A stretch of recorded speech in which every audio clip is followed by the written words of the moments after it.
je vais demander à toutes et à tous de couper vos micros et de les utiliser donc sur le petit pictogramme que vous avez en bas, de couper le son et vous pouvez le réactiver à tout moment lorsque vous aurez une question, vous pourrez prendre la parole. Donc vous avez cette possibilité donc à la fin de chaque partie. Donc déjà je me présente pour ceux qui ne me connaissent pas. Donc du coup je suis Monsieur Despin, le directeur de l'association des maires des Deux-Sèvres. Et donc nous intervenons aujourd'hui avec ma collaboratrice juriste Pélagie Parison. Voilà, on va s'alterner sur cet atelier relatif au fonctionnement du conseil municipal. Donc, on va s'arrêter à la fin de chaque petite partie de manière à vous solliciter si jamais vous avez des questions. Sinon, vous avez avec le petit pictogramme, avec la bulle, vous avez la possibilité de nous poser des questions en direct et l'intervenant qui ne parlera pas à ce moment-là, voilà, sélectionnera les questions et on prendra du temps pour vous y répondre. Voilà. Je regarde, oui, là, ça commence à bien rentrer. Donc, rapidement, ceux qui ont déjà assisté aux ateliers précédents, ça va être des redites, mais les redites ne sont jamais inutiles. Donc, rapidement, l'association des maires des Deux-Sèvres, les missions premières de l'association des maires des Deux-Sèvres, en premier lieu, donc c'est le conseil juridique, l'accompagnement aux collectivités du département, à savoir les communes, les EPCI à fiscalité propre et également plusieurs syndicats de communes ou de syndicats mixtes. Donc voilà, on a une équipe dédiée pour cet accompagnement. On a donc 3 juristes et moi-même, donc 4, plus un secrétariat. Et voilà, vous pouvez nous solliciter à tout moment. Alors, notre règlement intérieur, on va l'appeler comme ça, fonctionne depuis un peu plus de 2 ans par des saisines par mail en premier lieu. Ça a été sur la précédente mandature, ça a surpris certains élus et agents qui ont eu du mal à comprendre le fait qu'on ne pouvait pas forcément répondre en direct par téléphone, mais en termes de bonne organisation, on est vraiment plus efficace. Donc, une première approche par mail, en sachant que dès qu'on reçoit votre mail, il est instantanément traité. C'est-à-dire qu'il est enregistré sur notre base de données et la secrétaire donc, transfère au juriste et à moi-même la question de manière à ce qu'on puisse apprécier le caractère d'urgence de la saisine. Voilà. Et le cas échéant, on vous rappelle directement s'il y a urgence ou dans la journée ou dans les 24 heures. Donc, on essaie effectivement d'être le plus rapide possible. En ce moment, honnêtement, on tient les délais en termes de réponse juridique en ce moment, mais c'est vrai qu'on a de par l'actualité liée à la crise et également aux élections municipales et communautaires, on a une activité effectivement qui est importante, mais on s'y attendait. Hein. On est sur une année de renouvellement, une année un peu spéciale avec s'il en est, avec un deuxième tour à la fin du mois de juin. Mais bon, voilà, on est tous présents et on est effectivement là pour répondre aux élus et aux agents de chacune de vos collectivités. Voilà, donc là, je fais juste un petit point sur cette fonction-là, sur cette mission première qui est le conseil juridique et l'accompagnement. Je ne vais pas reprendre les autres missions que j'avais évoquées les fois dernières, même pour ceux qui n'étaient pas là, notamment là, tout ce qui est formation, l'information, la représentation, avec des désignations dans des commissions, que ce soit départementales, régionales ou voire nationales, au niveau de l'Association des maires de France notamment. Donc, on va communiquer, on l'a déjà fait et on communiquera tout au long de la mandature et essentiellement au début sur nos missions, sur notre fonctionnement. Voilà. Et si jamais vous avez la moindre question, donc le premier réflexe, c'est d'aller sur notre site internet pour voir effectivement comment nous fonctionnons. Et vous pouvez nous joindre à tout moment pour évoquer tel ou tel sujet. Alors, nous allons démarrer. L'atelier de ce soir, donc relatif au fonctionnement du conseil municipal, vaste sujet. On a été, de faire ce peu le plus exhaustif possible. On va essayer de respecter l'horaire que nous nous sommes fixés, c'est-à-dire à peu près 1h30, 2 heures maximum. On va tabler tous ces points liés au fonctionnement de votre assemblée délibérante. Au niveau donc du coup de la commune. Si jamais il y a des points, donc on pourra échanger lors de l'intervention de toute façon, mais si jamais il y a des points effectivement alors qu'on a oublié, mais sur lesquels vous souhaitez avoir plus de précision, alors en fonction du temps, on apportera des précisions donc en direct au cours de cet atelier. Mais si c'est des questions effectivement précises ou qui méritent de s'appesantir un peu plus, vous n'hésitez pas à nous, dès le lendemain ou dès ce soir, à nous envoyer un petit mail et à nous saisir pour avoir des précisions sur un sujet. Soit sur un sujet de cas d'espèce qui regarde votre situation et votre commune, auquel cas on l'adaptera et on répondra en fonction, ou quelque chose, ça peut être quelque chose de plus général, et à ce moment-là, on vous établira une note qui est déjà, qui sera sûrement déjà préparée, parce on a tout un package de notes que nous avons préparé en ce début de mandat où on la réalisera en fonction de la demande. Voilà, donc nous allions démarrer et je vous souhaite une bonne réunion, messieurs, dames. Alors, petite, petit aparté rapidement. Alors, n'est pas rigueur de la fluidité de l'intervention. On a effectivement plus l'habitude sur des débuts de mandat d'intervenir en présentiel. Donc on sait, on a effectivement sur ces dernières semaines et mois fait plusieurs visioconférences, audioconférences et j'en passe. Mais l'exercice en tant qu'intervenant est assez récent pour ma collègue et moi-même. Donc ne nous en tenez pas rigueur, s'il vous plaît. Donc alors, petite introduction au niveau des compétences du conseil municipal. Donc ces compétences sont prévues effectivement par le Code général des collectivités territoriales, qui, comme vous le savez, pour la plupart, sera votre Bible, hein, même effectivement d'autres codes que vous allez pouvoir aller consulter et vous appuyer. Mais ce Code général des collectivités territoriales, voilà, regroupe effectivement la majeure partie des dispositions propres à la gestion de votre collectivité, que ce soit une commune ou un EPCI. Donc, qu'est-ce que nous dit le CGCT? Il nous dit que le conseil municipal règle par ses délibérations les affaires de la commune. Donc ça, on considère que c'est une compétence qui est effectivement générale et qui est de plein droit attribuée du coup à ce conseil municipal. Il faut garder donc quand même à l'esprit qu'il y a quelques exceptions, notamment celles, donc les compétences qui sont conférées par le législateur au maire et également les compétences transférées aux EPCI lorsqu'elles l'ont été du coup par la commune en question. La possibilité également, mais ça pour la plupart vous l'avez sûrement déjà fait en tout ou partie, en début de mandat ou même en cours de mandat, mais généralement on fait ça, c'est l'une des premières délibérations à prendre, de possibilité de déléguer à votre maire les compétences qui sont stipulées du coup à l'article 21-22 du CGCT. Alors concernant les règles de fonctionnement d'un conseil municipal, elles sont assez souples. Elles sont prévues par les textes et concernant les règles de fonctionnement de votre intercommunalité de rattachement, elles sont prévues par tout un pan du Code général des collectivités territoriales qui se calque sur les dispositions propres à votre commune. Donc, sauf exception, elles reprennent l'ensemble du fonctionnement de votre conseil municipal, donc du coup de la commune. Les règles de fonctionnement découlent donc du coup du législateur, du CGCT, comme je viens de vous le dire, et également de la jurisprudence administrative et également de votre règlement intérieur, s'il y a lieu d'en prendre un en termes d'obligation ou si vous souhaitez en prendre un. On y reviendra sur la dernière partie. Donc, comme c'est indiqué, donc les réunions du conseil municipal, excusez-moi. Donc, les réunions du conseil municipal, on les appelle donc des séances. Et donc, il y en a plusieurs par année. Elles sont prévues, on va le voir au niveau de la fréquence, après, du coup, les convocations. Alors, quant au sommaire, voilà ce que nous allons voir ce soir. Les points que nous avons sélectionnés et que nous allons aborder. On va essayer d'être le plus précis possible. Donc, sur une première partie, donc à savoir où et quand se passent les réunions de votre assemblée délibérante. On va avoir une partie sur la convocation du conseil municipal, sur le déroulement de la séance à proprement parler, sur l'adoption d'une décision. Il y aura également un point sur l'enregistrement des délibérations et les mesures également de publicité, sur l'entrée en vigueur des décisions de votre conseil municipal, sur la dématérialisation des actes ainsi que leurs conséquences, sur le règlement intérieur et enfin nous finirons par un petit point sur vos commissions. Voilà, donc alors, nous démarrons.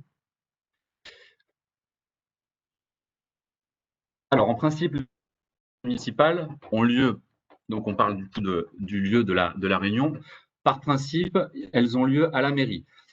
Petite précision, donc là, on va vous présenter ce soir les dispositions de droit commun. Nous sommes bien d'accord qu'en cette période, on a eu, via les ordonnances gouvernementales, on a eu effectivement dû s'adapter et il y a des dérogations qui ont lieu notamment jusqu'à la fin de la loi d'état d'urgence qui a lieu le 10 juillet. Donc, je ne vais pas revenir dessus. On a communiqué, notamment concernant le lieu, la dérogation sur le lieu du déroulement de votre conseil municipal et notamment de disposer d'un espace suffisant tout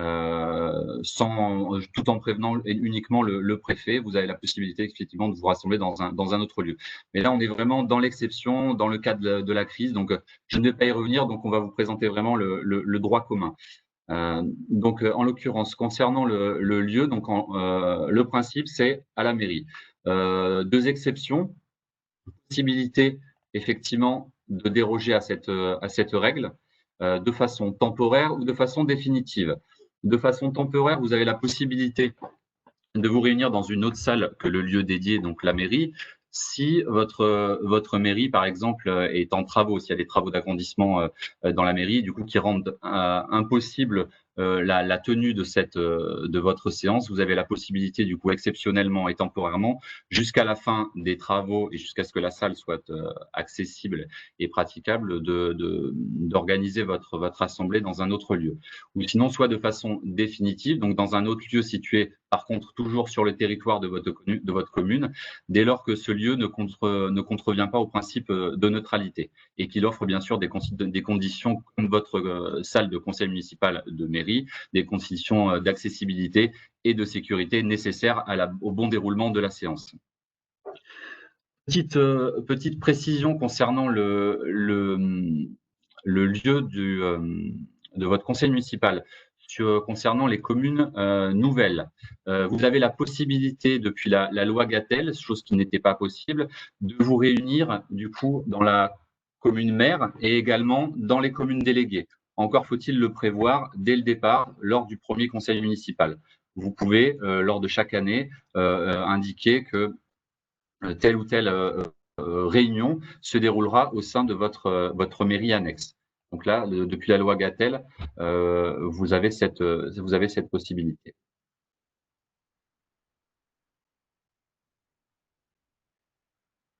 Alors, au niveau de la fréquence, les textes le prévoient. Donc, l'Assemblée délibérante se réunit au moins une fois par trimestre. Je ne reviens pas sur ce que j'ai dit tout à l'heure. En cette période, ce n'est pas le cas. Vous avez la possibilité de venir moins souvent, bien entendu. Mais le droit commun, donc une fois par trimestre, et c'est l'exécutif qui peut réunir le conseil municipal également à chaque fois qu'il le juge utile. Voilà.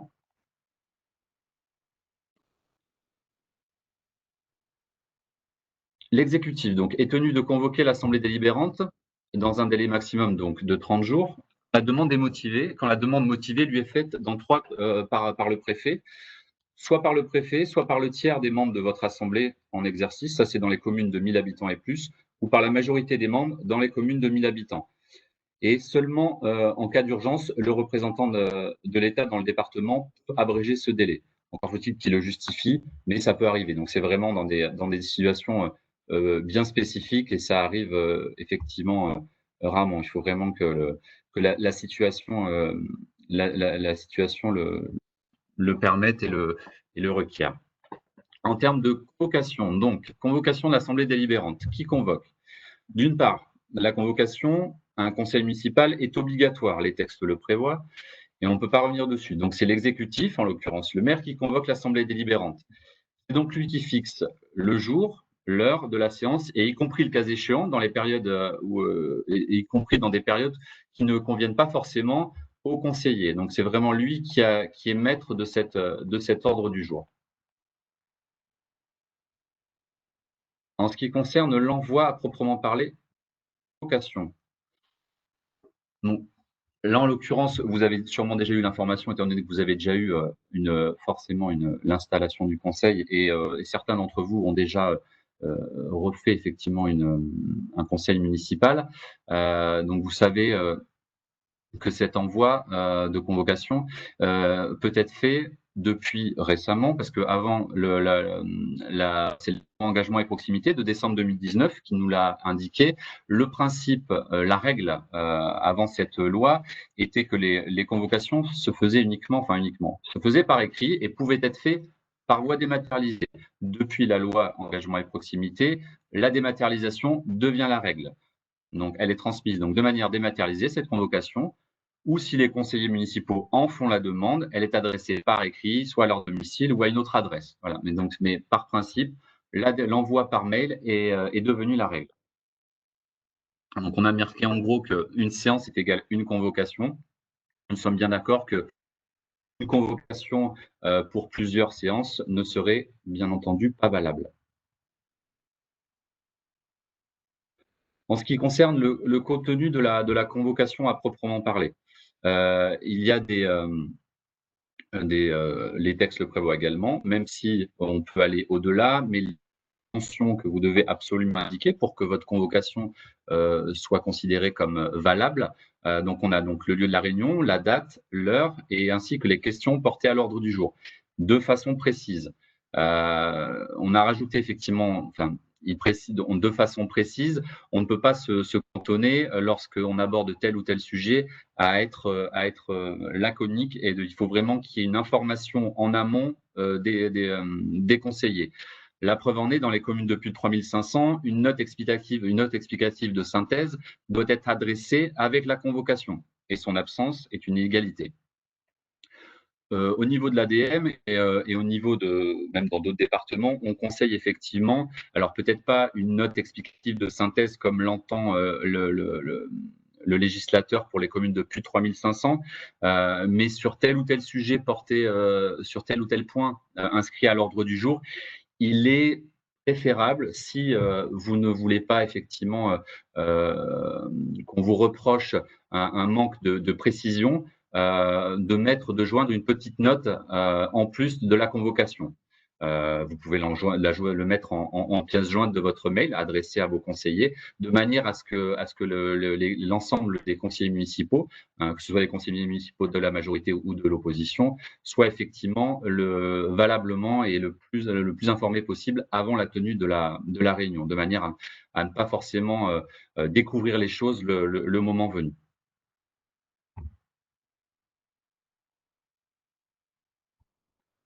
En ce qui concerne les délais de convocation, alors toujours droit commun, la convocation est adressée au moins 5 jours francs avant les réunions dans toutes les communes de plus de 3500, de 3500 et plus, et 3 jours francs avant les réunions dans les autres collectivités. Un jour franc égale un jour entier. Donc, c'est-à-dire que le samedi, dimanche et les jours fériés sont comptabilisés dans ces jours francs. Donc, lorsque les convocations sont adressées par voie postale, on doit prendre en compte la date de départ de la poste, attestée par le cachet du bureau de poste. En ce qui concerne toujours le délai de convocation, petite précision, on a la possibilité, dans certains cas, d'abréger ce délai. Donc, la convocation toujours envoyée effectivement par le maire, par l'exécutif. L'exécutif a la possibilité d'abréger ce délai en cas d'urgence, sans pouvoir toutefois être inférieur à un jour franc. Voilà. Par contre, lorsque on a cette convocation avec un délai abrégé, au début de la séance de ce conseil municipal, dès l'ouverture de la séance, le maire doit effectivement rendre des comptes motifs pour lesquels il a effectivement abrégé ce délai, de manière à ce que l'Assemblée délibérante, de manière à ce que les conseillers municipaux puissent valablement reconnaître que le motif d'urgence était avéré. Et le maire, en l'expliquant, doit effectivement également demander au conseiller municipal si le délai, le caractère d'urgence est justifié. Donc voilà, il ne doit pas y avoir effectivement d'opposition de manière à pouvoir démarrer de pouvoir démarrer la séance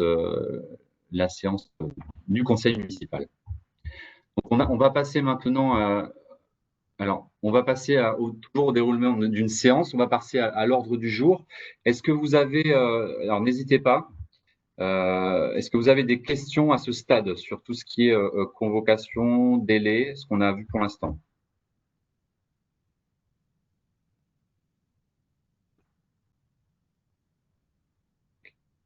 Donc nous allons passer, on va tout de suite enchaîner, nous allons passer donc du coup à l'ordre du jour. Donc je laisse la parole à Pélagie Barison. Bien, alors bonjour à tout le monde. Alors effectivement, avant toute réunion municipale, doit être fixé un ordre du jour. Cet ordre du jour, il est composé des questions sur lesquelles le conseil va être appelé à délibérer au cours de la séance. Et j'attire votre attention sur le fait que le conseil ne pourra d'ailleurs valablement délibérer que sur les questions qui seront portées à cet ordre du jour. C'est pourquoi il devra être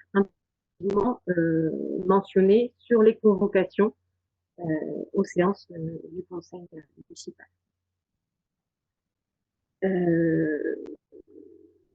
Qui fixe cet ordre du jour? Eh bien, c'est à l'exécutif, donc au maire que revient cette tâche. Bien que les conseillers aient également un droit de proposition dans les conditions qui ont été rappelées par monsieur précédemment. Et le préfet, mais enfin ça très très rarement, il faut le dire, a également une possibilité de demander une réunion, provocation d'une réunion. Bon, c'est très très rare. En général, c'est ça mal si ça en arrive là. Cet ordre du jour, alors quel est son contenu? Eh bien, ce sont toutes les questions qui relèvent de la compétence du conseil municipal et sur lesquelles le maire a souhaité faire délibérer son conseil.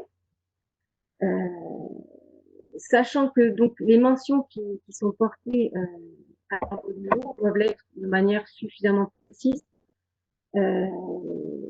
L'ordre du jour, il va servir aux conseillers municipaux, enfin à faire connaître aux conseillers municipaux le sujet, les sujets sur lesquels ils vont devoir se prononcer lors de la séance. Alors attention, parce qu'une délibération qui interviendrait sur une affaire qui n'est pas portée à l'ordre du jour, elle encourt purement et simplement l'annulation pour illégalité et convocation illégale. Alors souvent de fois, il nous est demandé s'il est possible de rajouter en dernière minute une question à un ordre du jour. Voilà, on a envoyé les convocations, elles sont parties dans les délais, et au dernier moment, voilà, on a un sujet brûlant qui tombe, on a envie de le mettre quand même à l'ordre du jour. Alors, la réponse est simple, c'est non. Interdiction de rajouter une question à l'ordre du jour en dernière minute, même si on obtient l'unanimité des conseillers sur cette question, sur l'ajout de cette question. Ça n'est pas bon. Ça n'est pas bon. Toute délibération adoptée dans ce cadre-là ne serait pas bonne. Donc, on oublie. On oublie l'ajout d'une question de dernière minute à l'ordre du jour. Je voulais vous parler également de la rubrique questions diverses. Une rubrique qui figure souvent à la fin de l'ordre du jour, justement. Alors, c'est une rubrique un petit peu fourre-tout, mais il faut faire très attention à n'y faire figurer vraiment que des questions de faible importance et qui, en tout état de cause, ne doivent pas faire l'objet d'une délibération. Voilà. On ne doit pas, par exemple, aborder dans la rubrique questions diverses, l'examen d'un projet de plan local d'urbanisme. Ça, c'est pas possible. C'est pas possible. Et encore une fois, votre délibération encourrait de fait l'annulation. Donc attention, rubrique questions diverses, oui, pour aborder différents sujets, voilà, de moindre importance, mais surtout on ne peut pas délibérer sur les questions qu'on a abordées dans cette rubrique. Alors, comment pas de questions sur ce sujet particulier. vous m'interrompez si besoin est. Comment se déroule une séance? Alors, la présidence de séance est confiée au maire. À défaut, à celui qui le remplace, voilà, on ne sait jamais, un maire empêché, un maire peut être absent, pour une cause Y. Donc c'est le maire qui est maître de l'organisation de débat. Il y a juste un petit bémol à cela, c'est lors de la séance au cours duquel le compte administratif doit être adopté, puisque le maire, dans ces cas-là, n'a pas le droit de voter le compte administratif. Donc, lors de cette séance, le conseil municipal doit élire un autre président de séance. C'est une petite exception à la règle. Donc, le maire est président. Le président, il est accompagné d'un secrétaire de séance. Le secrétaire à chaque début de séance, le conseil va être chargé de nommer une personne qui va être une personne parmi ses membres qui va être désignée pour remplir les fonctions du secrétaire de séance. Cette fonction elle est importante puisque c'est la personne qui va être en charge de rédiger votre procès verbal de séance. Donc attention, c'est bien un membre du conseil municipal qui va être en charge, qui va être désigné secrétaire de séance. Ce n'est pas votre secrétaire de mairie qui va pouvoir remplir ce rôle. Le secrétaire de mairie, éventuellement, il va pouvoir être désigné comme auxiliaire. Quelqu'un qui va aider le secrétaire de séance.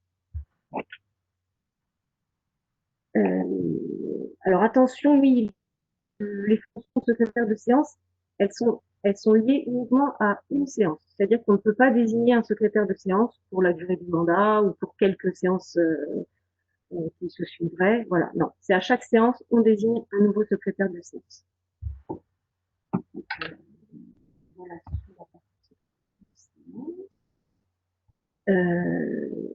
Pour ce qui concerne donc les séances en elles-mêmes, il existe un principe selon lequel les séances du conseil municipal sont publiques.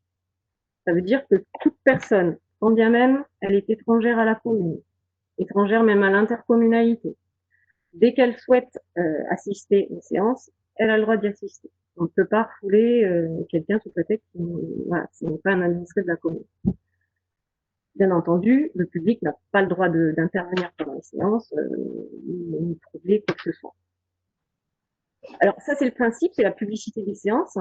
Il existe une petite dérogation à cela, puisque le conseil peut décider à tout moment de se réunir à huis clos. Alors, qui peut demander de cette réunion à huis clos? Eh bien, c'est soit le maire, soit 3 conseillers au moins. Sachant que le conseil, dans tous les cas, doit statuer sur cette demande à la majorité absolue des membres présents ou représentés. C'est un vote obligatoire. Le conseil doit absolument se prononcer sur cette demande de réunion à huis clos.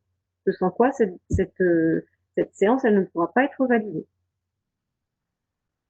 Alors, sachant que le conseil, il a l'entière liberté d'apprécier l'opportunité de siéger à huis clos. Souvent de fois, voilà, on nous pose également la question de savoir une séance qui se déroule à huis clos, quel changement cela implique. Eh bien, pas grand changement. Justement, la séance, elle se déroule dans les mêmes conditions que si elle était publique, sauf qu'il n'y a pas de public. Et que voilà. Sinon, les délibérations vont être adoptées de la même façon. Le PV de séance, le compte rendu de séance devront être affichés à la mairie, etc., dans les mêmes conditions. Voilà. La séance, elle est à huis clos, mais c'est pas pour autant qu'elle en reste transparente. Voilà. Et que les administrés ne pourront pas avoir accès au contenu de cette séance. Quand vous décidez d'aborder une question ou une séance à huis clos, il faut savoir qu'à tout moment, cette séance, elle peut repartir sur le principe public, à condition que l'assentiment de tous les conseillers présents, les conseillers présents soit requis. Bien bien, voilà pour ma partie. Est-ce que certains parmi vous auraient des questions sur cette petite partie?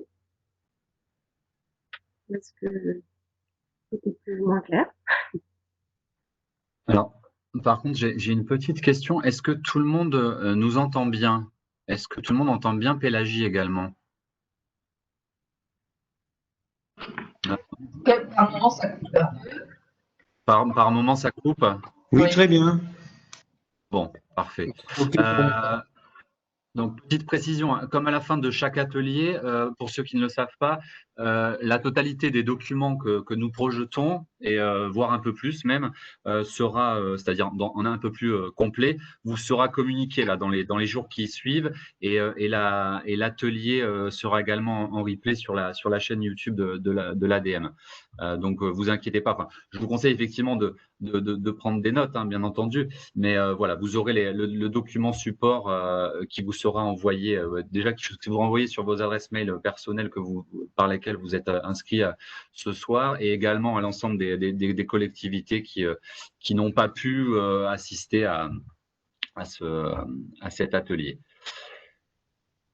Alors, comment se déroule une séance? Donc, nous allons parler donc, de l'organisation et la direction des débats. Donc, sur la suspension et la levée de la séance. Donc, ce pouvoir, clairement, appartient au maire seul ou éventuellement, le cas échéant, à celui qui le remplace. Donc, c'est l'exécutif, et l'exécutif ne peut valablement prononcer l'ouverture de la séance que si les règles relatives au quorum sont respectées. Deuxième point, sur les choix des questions à traiter. À ne pas oublier, ça va dans la continuité de ce que disait tout à l'heure Pélagie, les délibérations qui portent sur des questions non inscrites à l'ordre du jour sont irrégulières. Donc, bien faire attention effectivement à ne pas déborder lorsqu'on aborde tel ou tel sujet, effectivement, se cantonner à l'ordre du jour. Concernant la mise en discussion, c'est toujours l'exécutif qui est chargé de mettre en discussion les affaires dont il entend faire débattre son conseil municipal. S'il s'agit de prendre une délibération, les affaires pouvant être mises en discussion sont donc uniquement celles qui sont portées sur l'ordre du jour, et uniquement. S'il s'agit par contre, on va mettre un petit bémol, s'il s'agit simplement d'un échange de points de vue, de discussion entre le maire effectivement et ses élus et son conseil, la discussion peut être libre du moment que ça ne porte pas effectivement sur un vote, et si vraiment le sujet pour ne pas qu'on soit considéré comme un nouveau point à l'ordre du jour, on peut décider que tel ou tel sujet sera reporté lors du prochain conseil municipal et sera donc inscrit dans la prochaine convocation et sera un des points à l'ordre du jour suivant. Alors, forme de questions. On a essayé effectivement, alors même si on en a beaucoup plus sur la thématique, mais on a essayé effectivement de ressortir les questions, notamment les dernières questions qui nous parvenaient sur ce sujet, sur l'organisation donc, et la direction des débats. Donc la question à laquelle le maire doit-il respecter la place attribuée aux affaires dans l'ordre du jour mentionné sur les convocations? Donc non, effectivement, un ordre qui est indiqué dans votre convocation. Mais le maire peut effectivement mettre en discussion des affaires dans l'ordre qui lui convient. En fonction, je donne un exemple, si par exemple vous avez mis à l'ordre du jour un point vers la fin et que vous savez au dernier moment qu'un des conseillers ne pourra pas être présent tout au long de la séance, et que ce conseiller, par exemple, est directement intéressé, et c'est un sujet important, ou ce conseiller fait partie de la commission pour ce point en question, voilà, le maire a loisir, effectivement, la possibilité de changer l'ordre du jour. Le fait est, on doit effectivement aborder les points qui sont inscrits. Sur la question, le maire a-t-il l'obligation de mettre en discussion la totalité des affaires portées à l'ordre du jour? Non plus. Le maire, il peut décider effectivement que telle ou telle question sera examinée à une séance ultérieure. Alors ça arrive, honnêtement, ça peut arriver assez fréquemment. On a effectivement des conseils municipaux qui se prolongent très tard, et des sujets qui étaient prévus lors du jour, qui étaient censés être calibrés pour être plus courts, se rallongent en fonction des discussions entre chacun des élus. Donc, il n'y a pas de souci. On peut effectivement reporter un point qui était prévu à l'ordre du jour de d'une séance donnée, on peut le reporter à une séance prochaine. Bien entendu, dans les mêmes conditions. C'est pas parce qu'effectivement, dans la délibération de cette séance, on indiquera que ce point-là sera reporté. Il faudra absolument, dans la prochaine convocation, l'indiquer et le mettre à nouveau à l'ordre du jour. En ce qui concerne la direction, alors, une affaire qui est mise en discussion, il appartient exclusivement au maire d'instaurer effectivement le débat. Le maire, en gros, en somme, pardon, c'est l'organisateur et du bon déroulement de la séance de votre conseil.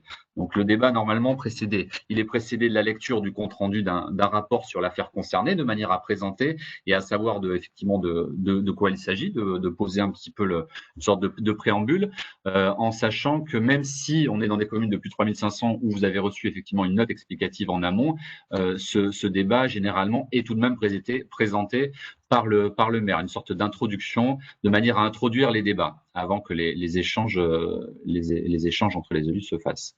Donc, la direction des débats appartient au maire, qui déclare effectivement que le débat est ouvert. C'est lui qui donne la parole et qui décide de clôturer la séance. Donc, il donne la parole, il peut effectivement l'enlever, il peut effectivement calmer les ardeurs de tel ou tel élu. Si un sujet devient un petit peu houleux ou que le ton monte, le maire a tout simplement le pouvoir de police de l'Assemblée.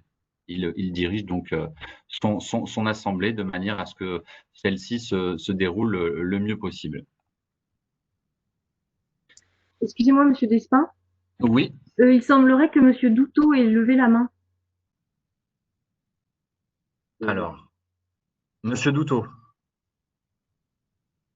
si vous souhaitez prendre la parole, appuyez sur le petit pictogramme avec le micro.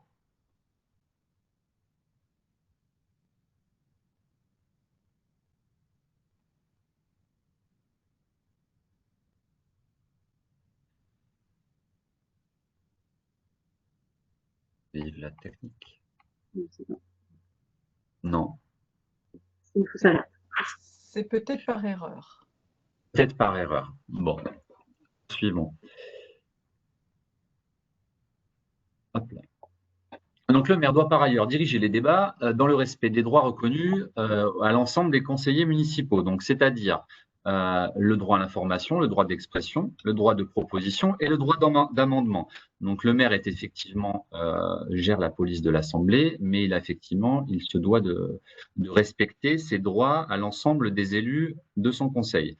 Le débat sur un sujet porté à l'ordre du jour d'une séance, est-ce qu'il peut être réouvert après avoir été clos ? La question nous est parfois posée, et en l'occurrence, cela dépend. Cela dépend de quoi? Effectivement, si un vote n'est pas intervenu, il n'y a pas de problème. C'est-à-dire, comme je l'évoquais tout à l'heure, si quelque chose qui a été évoqué en question diverse lors d'un précédent conseil est remis à l'ordre du jour, on peut effectivement en débattre. Par contre, si sur ce sujet-là, si ce sujet a donné lieu à un vote, il est vraiment très délicat. Alors, il peut y avoir des cas spécifiques, il y a des jurisprudences en la matière, mais en règle générale, c'est très délicat parce qu'il convient de procéder en fait au retrait de la décision qui a été prise en vue de remplacer par cette nouvelle décision que vous allez prendre. Donc, généralement, c'est vraiment sur des cas vraiment exceptionnels et si ça a ne pas effectivement en abuser, ça peut effectivement être mal interprété par certains conseillers municipaux qui s'étaient prononcés sur le vote. Le vote était acté, donc le fait d'y revenir et de réouvrir la discussion peut être très mal perçu. Mais c'est possible. Sur l'intervention des personnes étrangères à votre conseil municipal. Alors, vous avez la possibilité d'entendre ou de faire intervenir des personnes qui sont donc non élues, étrangères au conseil, et totalement, c'est possible. Donc, la première phase, effectivement, donc là où on exclut, le seul moment où là, en l'occurrence, c'est impossible, c'est lorsque, comme disait tout à l'heure Pélagie, lorsque la séance se tient à huis clos. Dans les autres cas, ça reste possible, et dans certains cas, donc la jurisprudence l'a précisé. Donc, on a effectivement, comme je vous le disais tout à l'heure, donc le fonctionnement du Conseil dépend du coup de législateur, de la jurisprudence et de vos règlements intérieurs. Et la jurisprudence en la matière est très abondante. Donc, la jurisprudence permet effectivement d'éclairer. Et si vous avez généralement sur ce genre de questions, si vous avez quelque chose qui regarde votre collectivité, on trouvera forcément, à moins que ce soit vraiment quelque chose d'incongru qui n'est jamais arrivé, on trouvera une jurisprudence concordante à ce cas précis.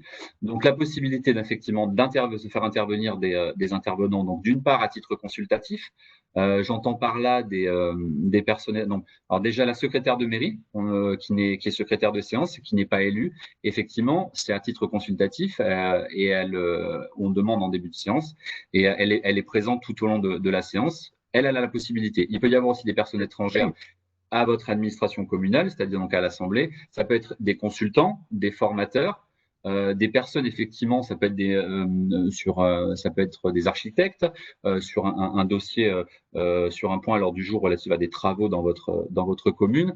Par contre, nous, alors ce qu'on conseille, donc c'est possible. Mais ce que nous on conseille, l'idée étant, c'est de ne pas influencer par quelque sorte que ce soit les élus présents. Ce que nous conseillons, c'est de les auditionner, ces personnes, en dehors du cadre de votre conseil municipal. Vous pouvez le faire très bien sur une réunion avant. Vous pouvez très bien le faire également lors de vos commissions sur tel ou tel sujet. Et dans ce cas-là, il y a forcément des élus présents à ces commissions et les élus membres d'une commission donnée seront à même de restituer la parole de l'intervenant, du consultant, de manière à ce que vraiment les élus puissent en discuter uniquement entre eux. Donc voilà, on conseille effectivement d'entendre les personnes étrangères dans le cadre de réunions privées qui tiendraient soit juste avant, soit lors de commissions, mais la possibilité de les faire intervenir lors de vos séances reste quand même possible. Il y a également les cas des personnes intervenant à titre représentatif. Donc, ça peut être effectivement les représentants de l'État dans le département, comme le sous-préfet ou votre préfet. Donc là, à ce moment-là, c'est effectivement possible. Il interviendra le temps de sa parole, soit de son message à donner, soit de la précision sur tel ou tel point à donner. Et après, il devrait effectivement se retirer de manière à ce que le conseil municipal puisse valablement délibérer sur les points de l'ordre du jour auxquels le préfet ou représentant de l'État n'a pas lieu d'assister. Sur la question de l'enregistrement des débats, alors cette question, nous l'avons forcément en début de mandature, mais on l'a tout au long du mandat. Elle se pose très souvent. Les moyens d'enregistrement se multiplient, les moyens de communication se multiplient. Donc effectivement, on a toujours ces questions, ce doute sur le fait est-ce qu'on peut enregistrer les débats. Si votre séance n'est pas à huis clos, elle est publique de par le fait. Donc, c'est un droit pour toute personne qui assiste à votre séance, que ce soit vos conseillers municipaux ou le public présent. Ils ont le droit effectivement d'enregistrer les débats. L'exécutif, du coup, le maire est compétent, lui, pour prendre au titre de ses pouvoirs de police de l'Assemblée toute mesure nécessaire. Par contre, pour assurer le bon ordre ou le bon déroulement matériel des débats.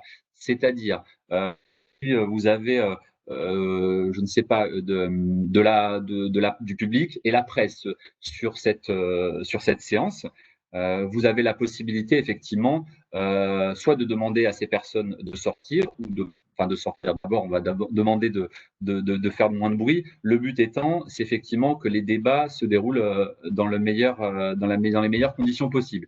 Et là, en l'occurrence, c'est toujours à l'exécutif, au maire, à madame ou à monsieur le maire de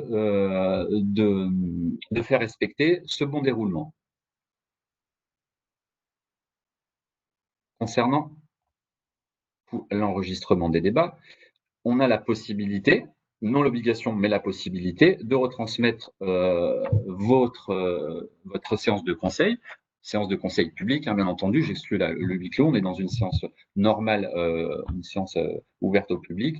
Possibilité donc que ce soit retransmis en direct ou en différé, en replay, que ce soit sur un live Facebook, que ce soit sur votre site internet dans un second temps, pour la bonne information des administrés qui auraient souhaité se rendre à la séance et qui n'ont pas pu. Voilà, c'est une possibilité, donc, et du coup, sans préjudice des pouvoirs que le maire tient sur la police des réunions, tout en gardant à l'esprit que on doit effectivement, il ne doit pas y avoir d'interférences, de bruit, de larcène qui trouble de quelque manière que ce soit le bon déroulement de votre séance.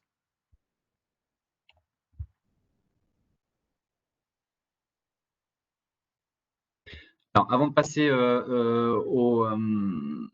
à l'adoption de la délibération et au calcul du quorum, je l'ai dit un petit peu tout au long là, de ces différents slides.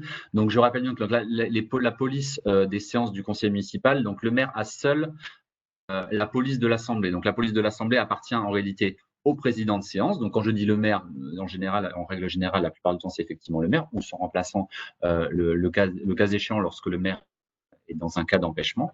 Et au titre de la police de l'Assemblée, le maire peut prendre effectivement toutes les mesures nécessaires au bon déroulement de sa séance, et notamment, comme je vous l'indiquais tout à l'heure, expulser un individu du public qui troublerait l'ordre. Donc là, en l'occurrence, il peut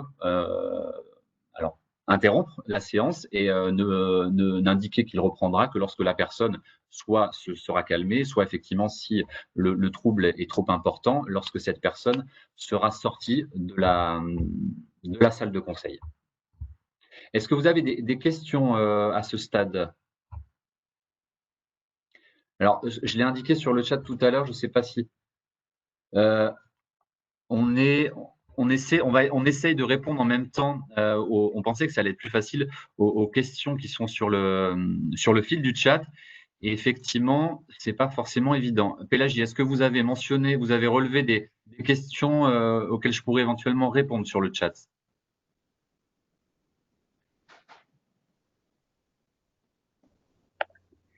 Pélagie.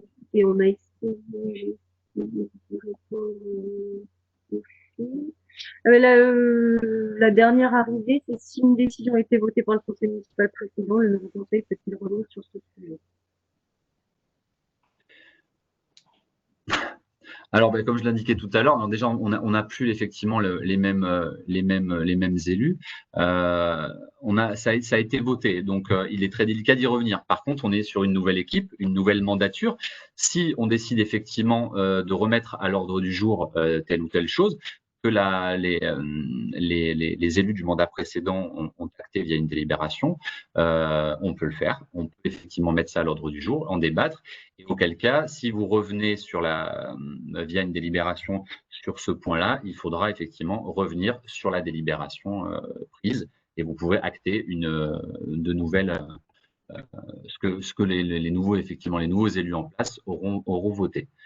Après, tout dépend du sujet.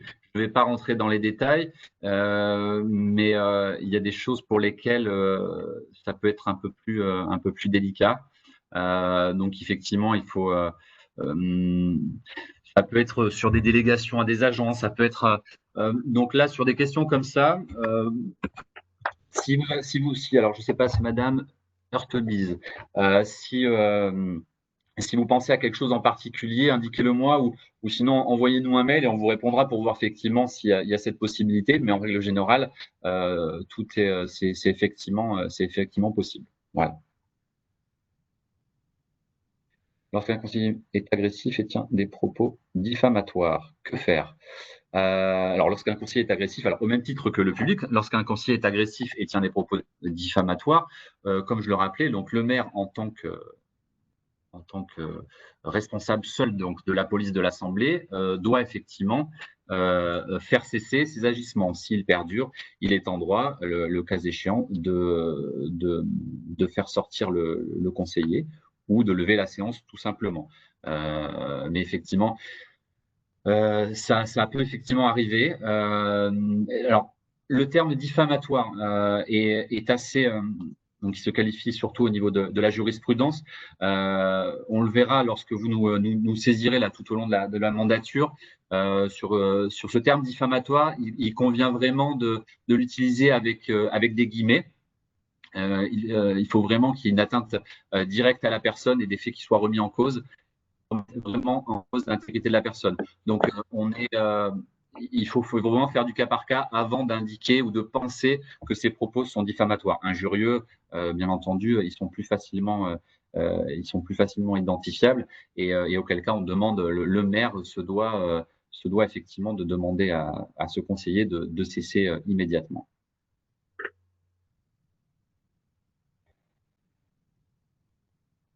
Pélagie, je vous laisse poursuivre sur le quorum, s'il vous plaît. Entendu. Alors, il faut savoir que par principe, un conseil ne peut délibérer valablement que lorsque la majorité de ses membres en exercice est présente. C'est ce qu'on appelle le quorum. Donc, plus de la moitié. Un exemple, pour être plus parlante, un conseil municipal de 19 membres, le quorum va être de 10 personnes. Il faudra 10 personnes pour délibérer valablement. On arrondit à l'entier supérieur. Alors vous avez peut-être entendu parler d'un quorum à un tiers. Alors c'est pareil, c'est valable durant la période de l'état d'urgence. Mais le droit commun, c'est bien la majorité des membres. Alors, comment est-ce qu'on calcule ce quorum? Seuls les membres présents, qui sont physiquement présents à la séance, permettent de définir le quorum. C'est-à-dire qu'on ne va pas compter dans ce quorum les personnes qui peuvent être qui ont donné des procurations et qui sont absentes. Du coup, elles ne peuvent pas entrer en ligne de compte dans le calcul du quorum. Le quorum, on va le calculer en fonction exclusivement des membres en exercice du conseil. C'est-à-dire qu'on ne va pas tenir compte du chiffre légal des conseillers. C'est-à-dire que si, voilà, je citais l'exemple d'un conseil municipal composé de 19 membres, le quorum, il est certes de 10, mais si on a 2 conseillers municipaux qui viennent à démissionner, votre quorum, il sera calculé sur la base de 17 membres. D'accord? Donc, bon, là encore, il y a une petite exception pendant l'état d'urgence sanitaire. Je vous disais que les conseillers absents et représentés n'entraient pas en ligne de compte pour le calcul de ce quorum. Pendant l'état d'urgence, on intègre les procurations dans le quorum. Ça, c'est jusqu'au 10 juillet. Après, on partira sur le droit commun.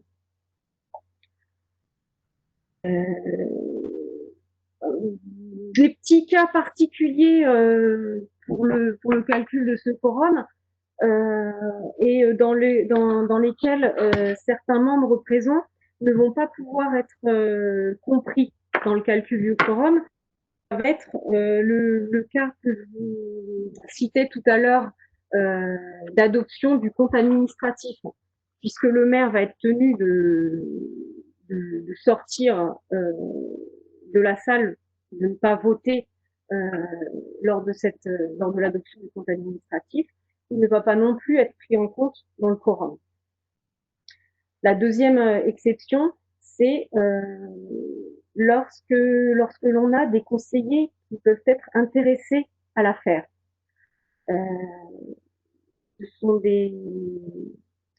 On a une règle dans le Code général des collectivités territoriales selon laquelle tout conseiller intéressé à l'affaire est tenu de s'abstenir lors de la délibération sur l'objet auquel ils sont personnellement intéressés, que leur participation rendrait illégale cette délibération. Dans ces cas-là, on en déduit que les conseillers intéressés ne doivent pas être pris en compte pour le calcul du quorum. Ce quorum, à quel moment doit-il être réuni? Alors, c'est tout d'abord, évidemment, en début de séance. Au début de chaque séance, le maire doit vérifier que le quorum est bien atteint. La séance, elle peut être régulièrement déclarée ouverte uniquement après vérification. de cette condition. Alors, si jamais le quorum n'est pas atteint au début de cette séance, donc le maire constate que ce quorum n'est pas atteint, il doit renvoyer à une séance ultérieure la discussion des affaires qu'il avait prévues à l'ordre du jour. Deux possibilités.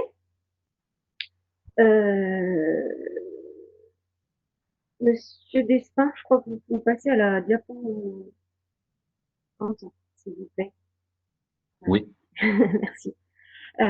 Donc, deux possibilités pour le président de séance si le quorum n'est pas atteint. C'est soit il convoque le conseil à 3 jours ou moins d'intervalle, auquel cas le conseil peut délibérer valablement sans condition de quorum cette fois-ci.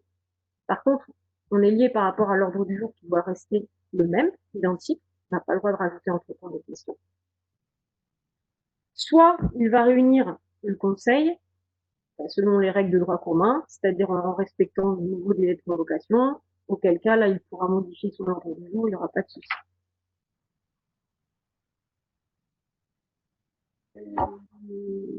Alors, ce quorum, il doit être atteint en début de séance, mais il doit l'être également en cas notamment de suspension de séance. Il doit être vérifié à chaque reprise de séance. De même, il doit être atteint lors de la mise en discussion de chacun des points à l'ordre du jour. D'où l'importance de vérifier les arrivées ou départs qui auraient lieu au cours de la séance, et de noter au procès-verbal de séance, pour savoir à quel moment les uns et les autres sont partis, et qu'on puisse être capable de définir si, au moment de telle délibération, on avait bien le quorum.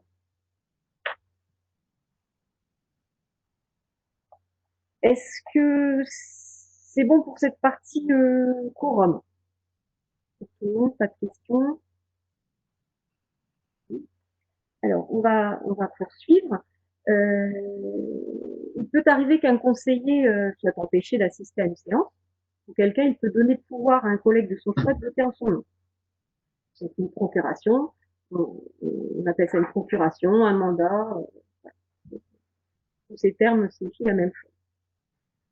Alors, l'appréciation de l'existence de l'empêchement, elle relève personnellement du seul conseiller intéressé. Le maire n'a pas droit de regard là-dessus, donc voilà, le conseiller n'a pas à justifier de son absence. Cette procuration, elle est possible quel que soit l'objet des séances du conseil municipal, sachant qu'elle doit prendre la forme impérativement d'un écrit qui est signé par le conseiller qui donne procuration, et qui voit cet écrit désigner précisément le conseiller mandaté, et la séance ou les séances pour lesquelles ce mandat, cette procuration sera valable. Alors, un maire peut être porteur uniquement d'un pouvoir. Petit aparté, dans la période d'état d'urgence sanitaire, il est prévu qu'un membre puisse être porteur de 2 pouvoirs. Personne n'aura pas longtemps. Donc, la règle de droit commun, c'est bien un seul pouvoir pour un même conseiller. Sachant qu'un même pouvoir ne peut être valable pour plus de 3 séances consécutives, en principe. Sauf si le conseiller justifie d'un cas de maladie ou non complète. Ce pouvoir, il faut savoir qu'il est toujours révocable, à tout moment, y compris pendant la séance. C'est-à-dire qu'un conseiller qui a donné le pouvoir peut parfaitement réapparaître en plein milieu de séance et récupérer son droit de vote. Alors, un pouvoir, on nous pose de temps en temps la question de savoir comment vérifier qu'un conseiller qui a reçu le pouvoir de voter au nom d'un autre, comment est-ce qu'on pourrait vérifier qu'il ait bien respecté la consigne de vote? Là, malheureusement, à moins d'avoir prévu un vote à scrutin public, il n'y a pas vraiment de moyen de savoir quel est le sens du vote. La procuration, elle est basée avant tout sur la confiance. Et donc, il est pas tenu de respecter la consigne, du coup. C'est un gentleman agreement. De respecter la consigne de vote. D'où l'intérêt de connaître bien la personne à laquelle on donne procuration. Et de lui faire confiance. Euh, Est-ce que ça va pour ce qui était partie procuration? Oui. Donc, comment est adoptée une délibération? Alors, les délibérations, elles sont prises à la majorité absolue des suffrages exprimés. La majorité absolue, elle se définit comme plus de la moitié des voix. Et elle se calcule exclusivement en fonction des suffrages exprimés, et non pas des votants. Ça signifie qu'on ne va pas tenir compte, pour calculer cette majorité, ni des abstentions, ni des bulletins blancs, ni des bulletins nuls. Ce ne sont pas des suffrages exprimés contre, oui ou non, la délibération qui est mise au vote. Une petite précision, lorsqu'il y a partage égal des voix, bien entendu, excepté le cas où on est dans le cadre d'un scrutin secret, la voix du président, du maire pardon, est prépondérante. C'est-à-dire qu'elle va pouvoir emporter le sang du vote. Alors, pour ce qui concerne les modes de scrutin, lors des déclarations, on n'a pas de forme particulière qui soit imposée. C'est-à-dire qu'il appartient au maire de décider du mode de scrutin pour chaque vote qui doit intervenir. Ce vote, il peut intervenir soit de façon formelle, soit simplement par la manifestation de l'assentiment de la majorité des conseillers sur la question. Attendez, Pélagie, je vous coupe. Il y a un participant qui n'a pas entendu. Comment différencier les votants et les bulletins exprimés? Alors, oui, alors, en fait, les suffrages exprimés, ce sont que les suffrages qui se sont exprimés dans un vote oui ou non par rapport à la question qui est posée, oui ou non, pour ou contre. C'est-à-dire qu'on ne va pas tenir compte de tout ce qui est abstention.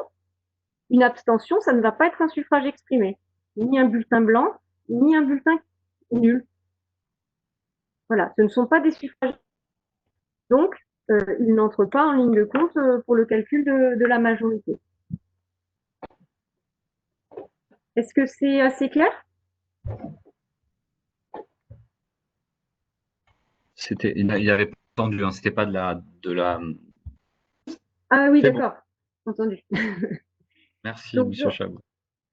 je reviens sur les modes de scrutin. Alors, la plupart du temps, on va utiliser le scrutin ordinaire, c'est-à-dire le scrutin à main levée, ou ce qu'on appelle encore par assis et levé. Voilà. Ça va être le mode de vote, voilà, la plupart du temps, par défaut. Sinon, il existe deux autres types de scrutins, qui sont le scrutin public et le scrutin secret. Alors, ces deux scrutins vont être utilisés suite à la demande d'une certaine partie des membres présents. C'est-à-dire que le scrutin public va pouvoir être demandé par un quart des membres présents. Là, il aura lieu soit par bulletin écrit, soit par un appel nominal. Et le scrutin secret, lui, il va être appliqué à la demande du tiers des membres présents, ou lorsqu'il y a lieu de procéder à une nomination. Alors, on va détailler un petit peu les différents scrutins. Donc, le scrutin ordinaire, c'est ce qu'on disait, en fait, l'essentiel, c'est que soit manifesté l'assentiment des membres du Conseil. Donc, le Conseil d'État, le juge, c'est déjà positionné sur le fait de dire que l'assentiment, c'est pas forcément l'intervention d'un vote effectif. Voilà. Dès lors que le maire a pu constater que la majorité des conseillers présents a donné leur assentiment, voilà, votre délibération, elle peut être parfaitement adoptée.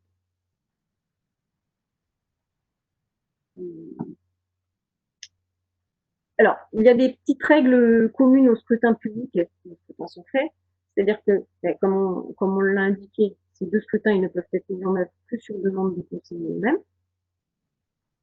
Cette demande, elle ne peut porter que sur un vote déterminé et pas sur tous les votes de la séance. Donc, si on envisage de voter sur un scrutin particulier, il faut en formuler la demande à chaque fois.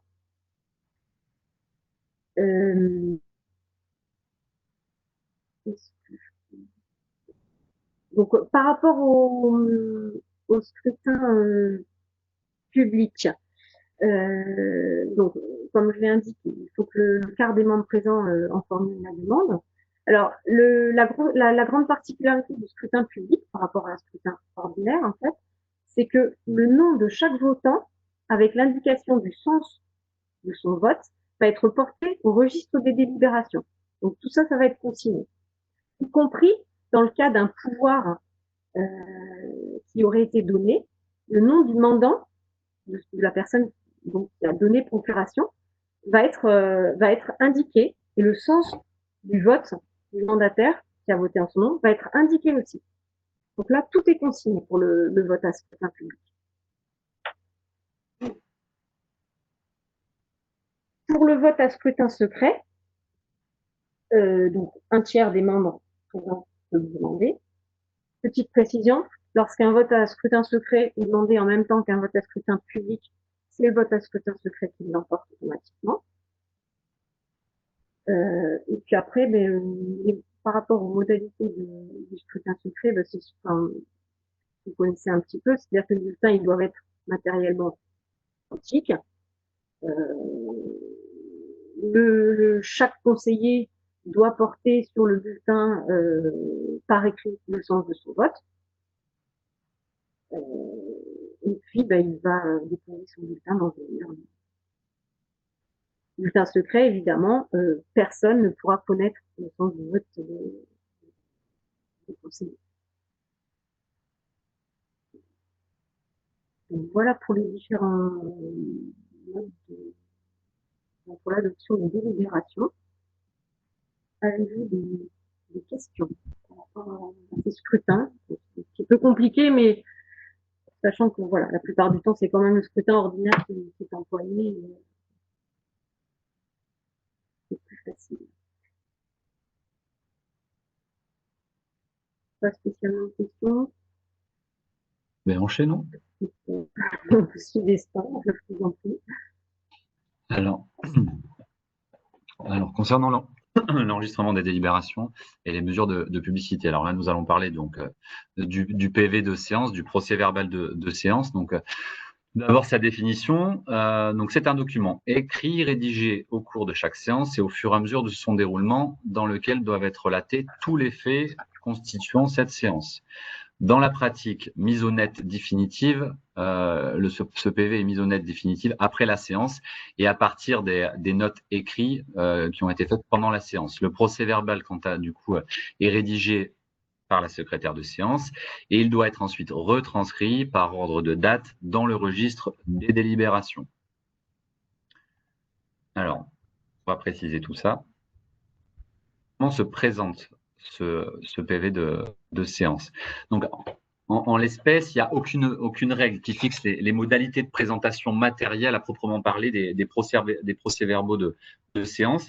En tout cas, il s'agit forcément donc d'un document écrit qui est signé par la secrétaire, là ou le secrétaire de séance, et qui doit être conservé aux archives de la mairie. Petite précision, on a déjà eu ce genre de questions, rarement, je l'avoue, mais on les a quand même eu. On nous a demandé si un enregistrement audio pouvait avoir valeur de procès-verbal. La réponse est non, étant donné que, comme je l'ai dit juste avant, le document, c'est prévu par les textes, doit être écrit et signé par le secrétaire.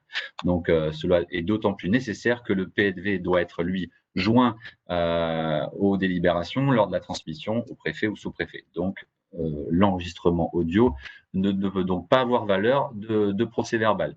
Il peut effectivement parfois aider à sa rédaction quand une note a été mal prise, on a besoin de précision, on peut effectivement écouter l'audio, mais le procès-verbal à proprement parler, effectivement, à cette forme écrite. Comment se présente donc ce procès-verbal? Ça doit-il contenir? Alors, au même titre que sa présentation, il n'y a pas de mention obligatoire qui est expressément prévue par la loi. Il y a effectivement une sorte de liberté de rédaction. Néanmoins, donc c'est pour ça qu'on vous l'a indiqué, certaines mentions sont essentielles pour que celui-ci joue pleinement son rôle.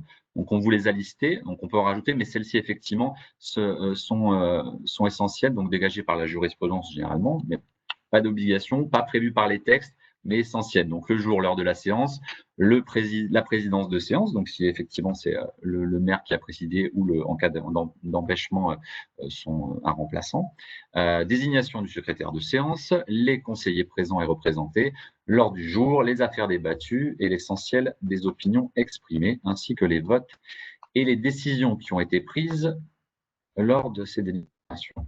Voilà, donc c'est vraiment des choses qui sont essentielles et qui doivent apparaître sur ce procès-verbal pour que celui-ci soit considéré comme tel.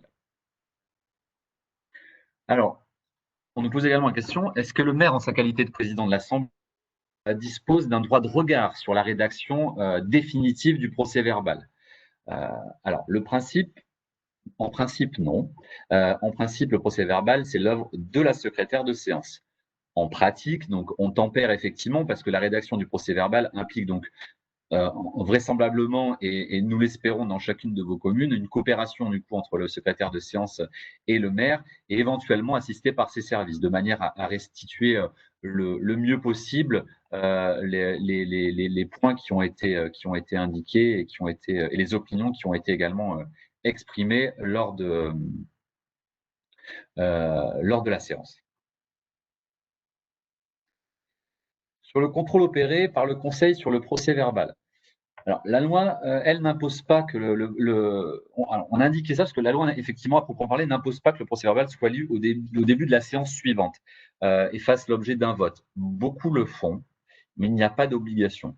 Le contrôle de la rédaction, en fait, est confié seul au conseiller présent à la séance et de manière indirecte, dans un second temps, en fait, par le biais d'une signature ultérieure sur le registre des libérations, ils opèrent, in fine, ce contrôle sur le procès-verbal de séance. Les agents ou les élus qui nous saisissent et qui nous demandent, alors s'ils nous demandent si la loi impose la lecture du procès-verbal de la séance précédente, lors d'une nouvelle séance, on leur indique effectivement qu'il n'y a pas d'obligation légale, mais bah, si c'est une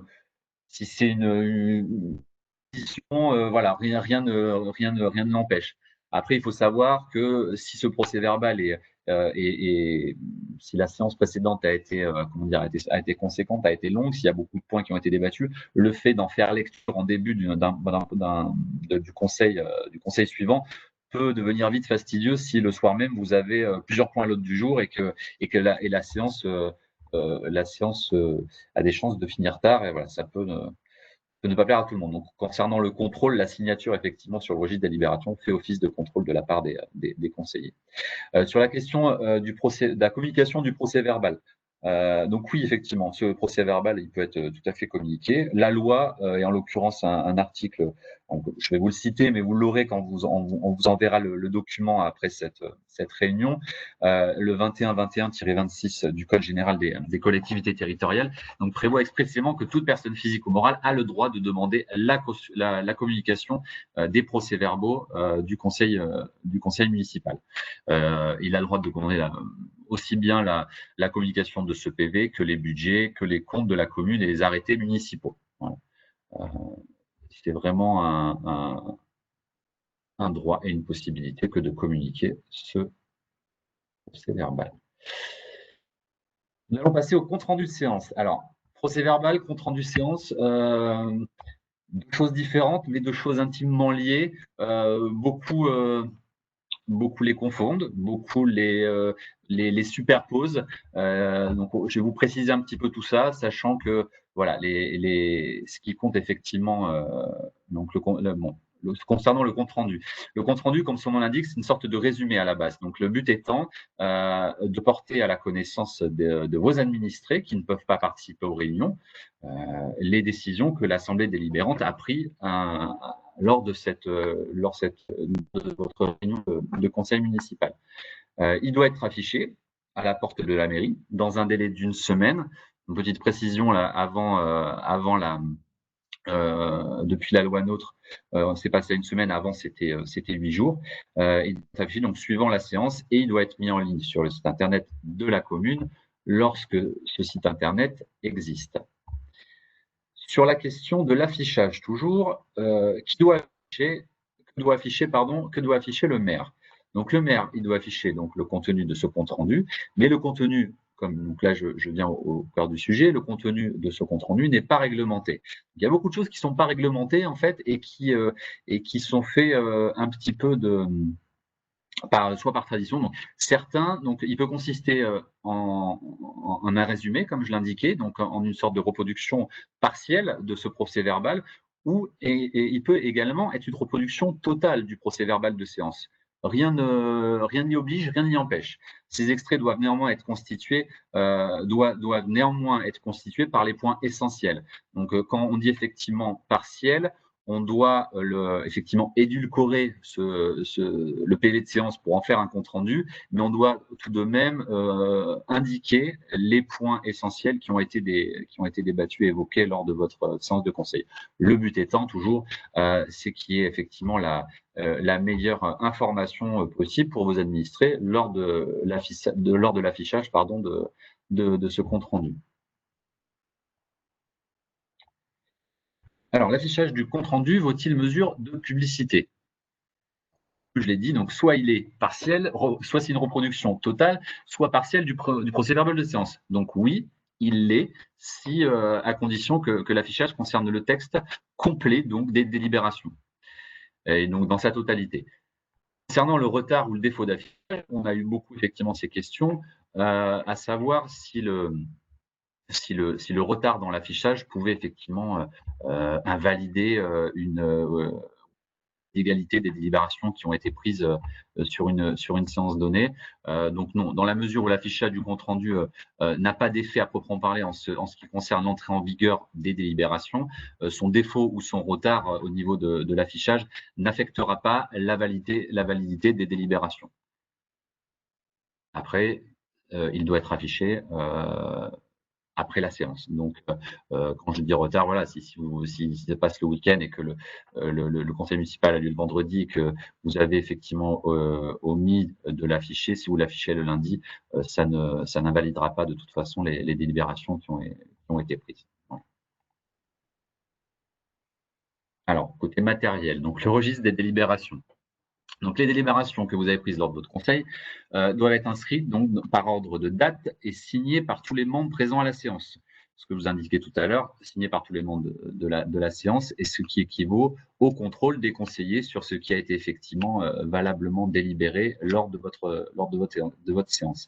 Donc, elles doivent être inscrites sur quelque chose de matériel que tous les agents, les secrétaires de mairie de vos collectivités connaissent, et sûrement vous-même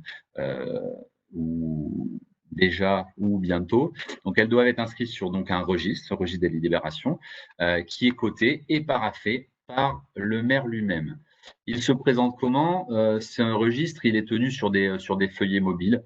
Donc, je vous passe les détails techniques et matériels du registre en question. Ce que je peux vous dire, c'est qu'il est... excusez-moi.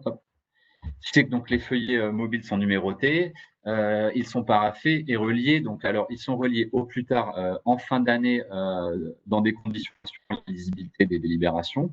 À noter toutefois que dans les communes de moins de 1000 habitants, il n'y a pas cette obligation de relure des délibérations tous les ans, mais tous les 5 ans. Donc après, par expérience, c'est variable. Soit les communes de moins de 1000 habitants, effectivement, attendent et le font tous les 5 ans. Donc, généralement, on s'approche de la fin de mandature, il ne reste qu'un an. Ou soit elles le font généralement à mi-mandat, il y a quand même une relure de manière à pas tout avoir à faire au bout des 5 ans. Donc, c'est vraiment variable, mais voilà, il faut juste savoir qu'il n'y a pas cette obligation pour les moins de 1000 habitants de relure annuelle.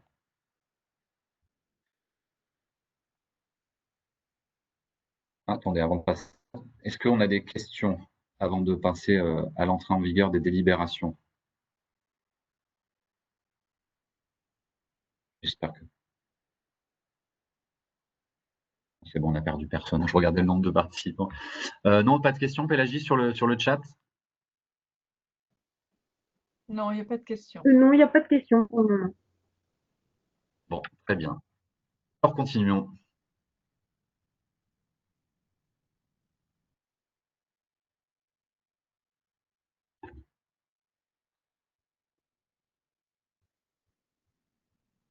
Le micro. C'est bon le micro? Oui, c'est bon. Le micro. Non, il est enlevé là. Oui, là bon. c'est bon. Excusez-moi. Non, pas de souci, allez-y. Donc, en ce qui concerne le...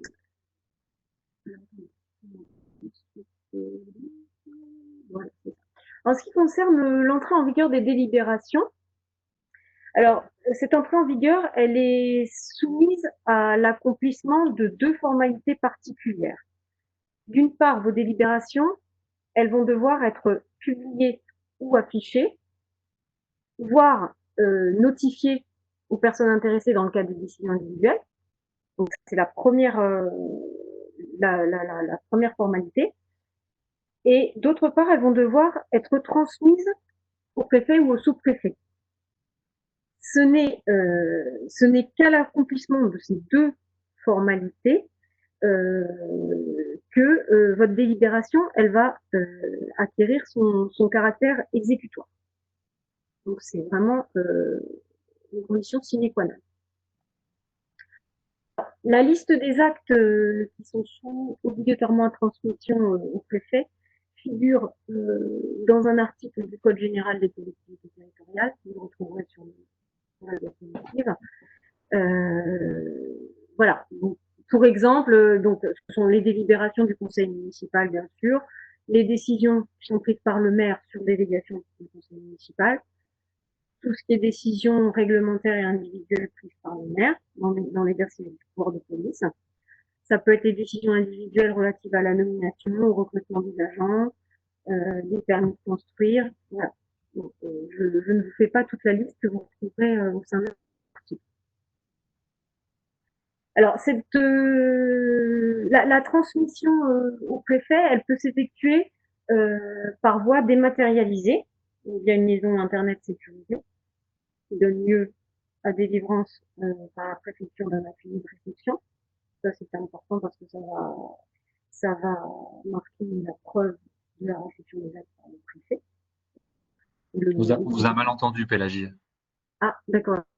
Donc, je disais que la transmission en préfecture pouvait s'effectuer par voie dématérialisée et que ça donnait lieu à délivrance par la préfecture d'un accusé de réception qui va donc marquer la preuve de la réception des actes.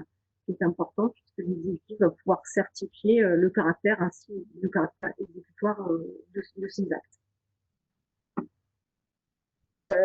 Cette transmission, elle est très importante dans le sens où elle va marquer aussi un départ d'un délai de 2 mois, suivant lequel le préfet va pouvoir déférer les actes qu'il estime contraires à la légalité, donc devant le juge. Donc, en principe, votre délibération, elle est pas, voilà, elle fait pas l'objet d'un déféré comme ça de but en blanc. Le préfet, il va attirer votre attention, il va vous demander de revoir votre acte qui lui semble illégal. Donc, voilà, on appelle un recours gracieux avant d'opérer le recours contentieux, bien sûr. J'attire votre attention sur le fait qu'un acte n'est pas déféré par le préfet n'est pas forcément un acte légal. Certains actes peuvent passer dans les mailles du filet et ne pas faire l'objet d'un déféré, alors que peut-être ils sont légaux et ils feront peut-être l'objet d'un recours par un administré, par exemple. Quelque chose qui passerait entre les mailles du filet des services d'État. Ça, ouais, ça arrive. Ça arrive. Donc, mais comme on l'indiquait, cette transmission des actes, elle s'effectue le plus souvent par voie électronique désormais. Si vous choisissez d'opter pour cette dématérialisation des actes, vous devez forcément avoir recours à une plateforme de télétransmission qui est homologuée, qui vous assure l'identification de la collectivité, ainsi que l'intégrité, sécurité, confidentialité de vos données. Vous en avez peut-être entendu parler ou vous en entendrez parler, mais c'est le système ACT, c'est un système donc d'information qui est destiné à mettre en œuvre le contrôle de l'égalité dématérialisée.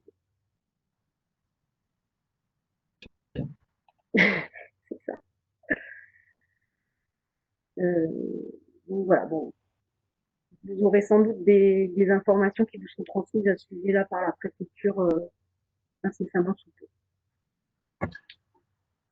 Oui, concernant ça, les services d'État avec qui donc on entretient effectivement de très bonnes relations, c'est effectivement, tout est chamboulé, mais c'est prévu qu'il se rapproche de l'ensemble des collectivités. Je pense qu'effectivement, alors déjà ils sont en période de réserve avec les élections de la fin de semaine prochaine. Donc vraisemblablement sur le second semestre, l'ensemble des services de l'État se réunira, les nouveaux élus, afin de leur indiquer, et nous on fera des actions également avec eux, hein, que ce soit la préfecture ou les sous-préfectures, de manière à venir à votre rencontre et à présenter tel ou tel service ou mission ou actualité. Donc voilà, au cours de la mandature, vous verrez on pourra faire des interventions, des réunions ou des actions communes avec les services de l'État.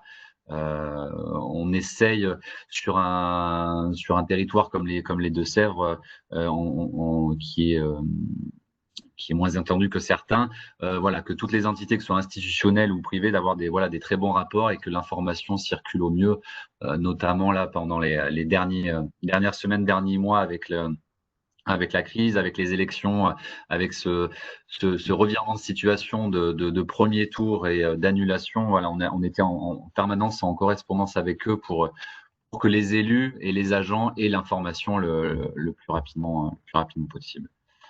Donc, en gros, ça veut dire que le maire n'a pas d'ennemis. On aime tout le monde. Voilà. Alors, si vous n'avez pas d'autres questions sur ça, donc on va passer aux 2 derniers points, qui sont le règlement intérieur et vos commissions. Alors, le règlement intérieur, la plupart, enfin tous, ceux qui ont été effectivement élus dès le 15 mars se sont installés au mois de mai. Certains sont présents ce soir et attendent un second tour. Il n'est pas exclu que aucun d'entre vous ce soir n'ait encore pris de règlement intérieur, à moins que ce soit une nouvelle équipe qui soit reconduite. Et une nouvelle, l'équipe à l'identique qui soit reconduite, et auquel cas le règlement intérieur ne va peut-être vraisemblablement pas trop évoluer. C'est quand même quelque chose comme je disais en introduction, le fonctionnement de votre conseil municipal. Donc c'est le législateur, c'est la jurisprudence et c'est également le règlement intérieur. Donc le règlement intérieur, il est obligatoire seulement dans les communes de 1000 habitants et plus. C'est une nouveauté, que je ne dise pas de bêtises. Ça date de la loi NOTRe, hein, Pélagie, de 2015. Oui, c'est ça. Ouais. Donc depuis 2015, le seuil d'obligation pour se doter d'un règlement intérieur a diminué. Et honnêtement, je ne vais pas dire que c'est une mauvaise chose, parce que c'est quelque chose de vraiment de très important. La preuve en est, beaucoup de communes de moins de 1000 habitants, hein, sur le département, et beaucoup qui nous saisissent, qui nous demandent sur l'obligation de prendre un règlement intérieur. Donc on leur répond par la négative, mais on leur conseille fortement, même à minima, d'en prendre un, de manière à organiser et à pouvoir prévoir les choses au sein de ce règlement intérieur peut-être plus allégé, et qui fait foi, qui est opposable du coup à l'ensemble des conseillers lors de chaque assemblée.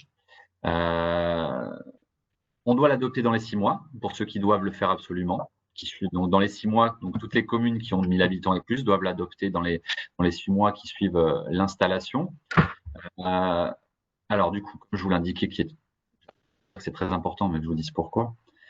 À quoi sert-il? Il fixe les modalités pratiques du fonctionnement interne de vos assemblées délibérantes et les modalités d'application des droits conférés aux conseillers municipaux. Il y a un minimum obligatoire à respecter. Quand je dis minimum obligatoire, donc obligatoire, ça découle de texte. Donc le législateur l'a prévu dans le CGCT, le Code général des collectivités territoriales, le CGCT, pour ceux qui ne sont pas encore familiers avec ces raccourcis. Donc le minimum obligatoire, donc qui doit contenir donc les conditions de consultation des projets de contrats de service public ou de marché. Il doit également contenir les règles de présentation et d'examen et la fréquence des questions orales. Le but étant, c'est de calibrer et de gérer au mieux le déroulement de vos conseils, de votre conseil municipal. Il doit également prévoir les modalités d'expression des conseillers municipaux n'appartenant pas à la majorité dans le bulletin d'information municipale. Très important. Je rebondis sur ça. Du coup, je vous indiquais juste avant qu'il n'y avait pas d'obligation pour les moins de 1000 habitants. Concrètement, de prendre un règlement intérieur sur une commune de moins de 1000 habitants de manière à encadrer, la participation dans le bulletin municipal des conseillers d'opposition, ça permet de cadrer les choses, de ne pas avoir des reproches ou des discussions houleuses en conseil ou en dehors. Donc voilà, c'est toujours effectivement préférable de le prendre. Quand je parle de la communication dans le bulletin d'information, je fais une petite aparté. On a eu la question encore la semaine dernière, on nous demandait est-ce que dans le règlement intérieur, je dois indiquer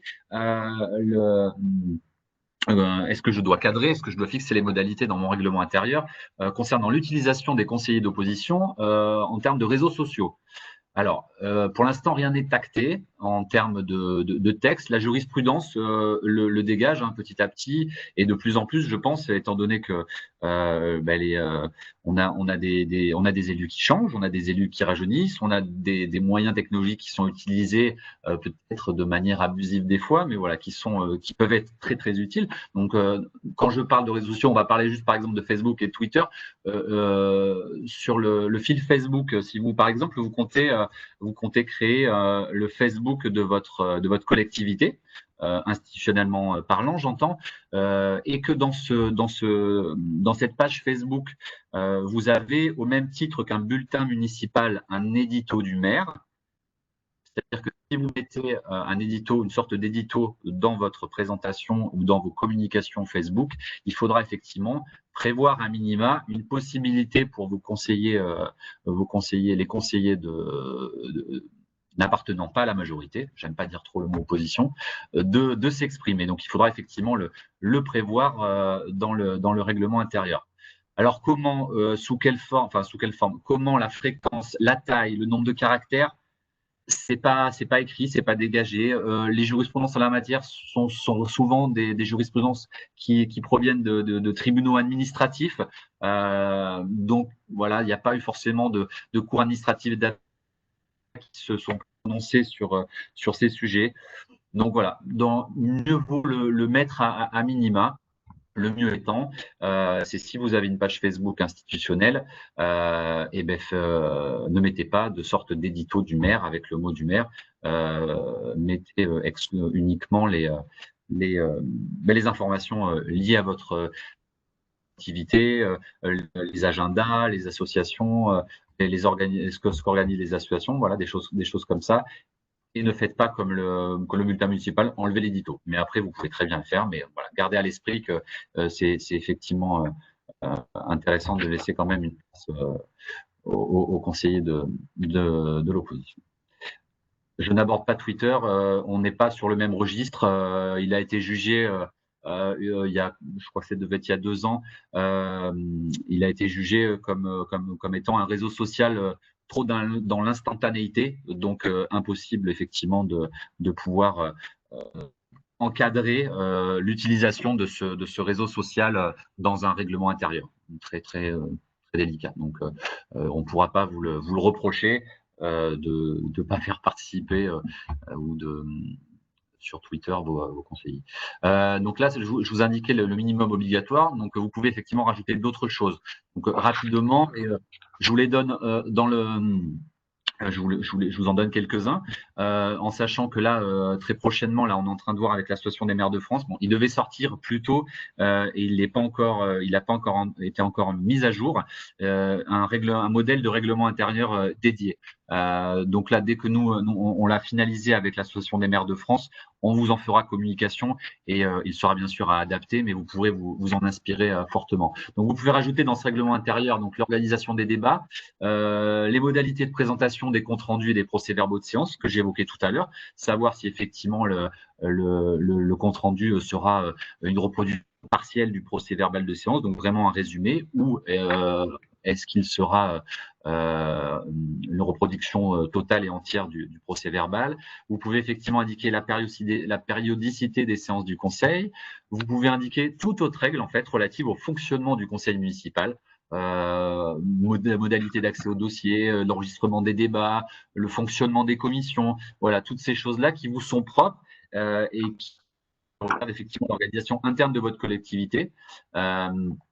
Mais que vous pouvez, si vous avez le moindre doute, que ce soit les élus comme les agents, vous pouvez nous soumettre pour avis ou pour conseil si vous avez le moindre doute si vous avez un doute d'être en dehors des clous, en sachant que là, il n'y a pas de clous. Il faut pas mettre des choses trop abusives. Donc voilà, si vous avez un doute, n'hésitez pas à nous saisir en la matière.